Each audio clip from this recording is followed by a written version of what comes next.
Imagine sitting in the trenches at night during World War II. It's night. You are cold and ready to go to sleep, but you need to stay on guard for at least another hour. All of a sudden, you hear a whooshing sound. You look up into the night sky, but you see nothing. Before you knew it, you heard a loud explosion and you were hit. You crawl around, injured, trying to assess the situation. Whatever hit you, it seems that it's already gone. You have just been hit by the night witches. The Nazis dreaded and despised them so much that every German airman who shot one down was immediately awarded the famous Iron Cross Medal. In total, the all-female 588th 9th Bomber Regiment dropped about 23,000 tons of bombs on Nazi targets. As a result, they were a very important Soviet asset in winning World War II. The Germans dubbed them the Nachtwechseln, or Night Witches, because the whooshing noise generated by their wooden planes sounded like a sweeping broom. The Germans had no other warning than this sound.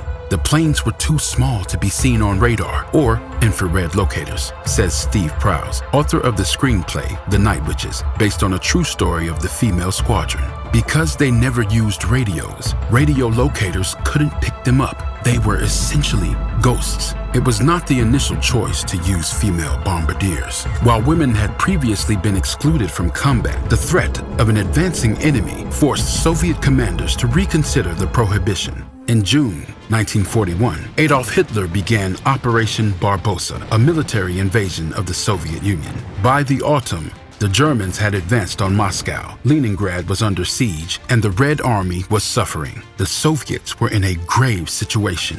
On June 28, 1942, the 588th's first mission successfully targeted the headquarters of the invading Nazi army. Marina Raskova, known as the Soviet Amelia Earhart, founded the squadron. Raskova was recognized not just for being the first female navigator of the Soviet Air Force, but also for setting numerous long-distance flight records. She had been receiving messages from ladies all around the Soviet Union who wanted to assist the military effort in World War II. While they were permitted to serve in support positions, many wished to be gunners and pilots, flying on their own. Many had lost brothers or sweethearts, or had witnessed the destruction of their homes and villages. Raskova, sensing an opportunity, petitioned Soviet ruler Joseph Stalin to allow her to organize an all-female military squadron. Stalin issued orders to deploy 3 all-female Air Force units on October 8, 1941. The ladies would not only fly sorties and drop bombs, but they would also engage in battle, making the Soviet Union the first country to legally authorize women to fight.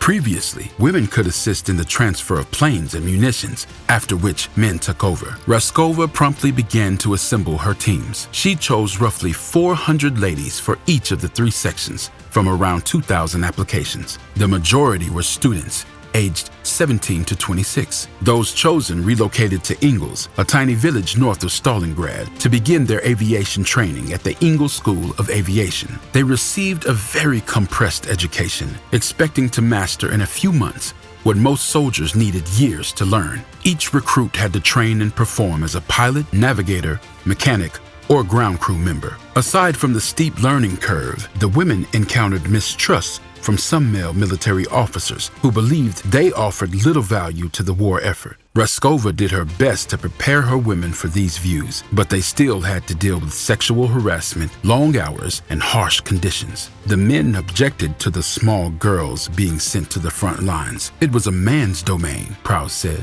The military, which was unprepared for female pilots, provided them with scant resources. Hand-me-down uniforms from male soldiers, including big boots, were given to the flyers. They had to tear up their bedding and stuff it in their boots to get them to fit, Prowse explained. Their gear wasn't any better. The military furnished them with old Polikarpov PO-2 biplanes and crop dusters from the 1920s that had been employed as training vehicles. These 2-seat, open cockpit planes were never intended for warfare. It was like a coffin with wings, Prowse added. The airplane, made of plywood with canvas draped over it, provided almost no protection from the weather. Pilots flying at night faced frigid temperatures, wind, and frostbite.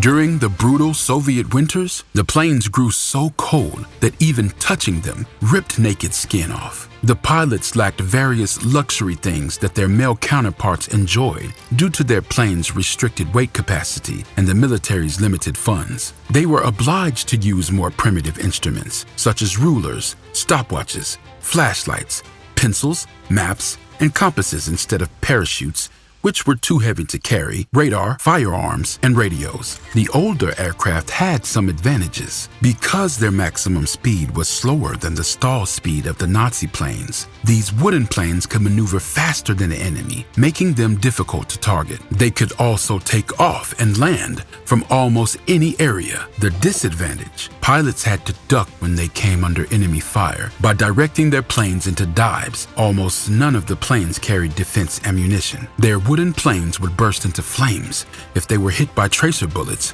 which carry a pyrotechnic charge. The pilot Karpovs were only capable of carrying 2 bombs at a time, one under each wing. To make a significant hole in the German front lines, the regiment dispatched up to 42-person crews per night. Each would fly between 8 and 18 missions per night, returning to rearm between runs. Because of the weight of the bombs, they had to fly at lower altitudes, giving them a much easier target. Hence, the flights were exclusively at night. The planes traveled in groups, each with a pilot in front and a navigator in back. The first planes would be used as bait to draw German spotlights, which would give them much-needed lighting. These planes, which lacked weapons to defend themselves, would fire a flare to illuminate their chosen target. The final plane would turn off its engines and glide into the bombing zone in the dark. This stealth mode was responsible for their trademark witch's broom sound. The night witches adhered to 12 commandments. The first was, be proud that you are a woman. Their mission was to kill Germans, but in their spare time, the brave aviators did needlepoint, patchwork, decorated their planes, and danced. They even turned the pencils they used for navigation into eyeliner. The night witches were feared, and rightfully so. It shows that determined women, even with very bare-bones material, can become the biggest fear of any human on this planet.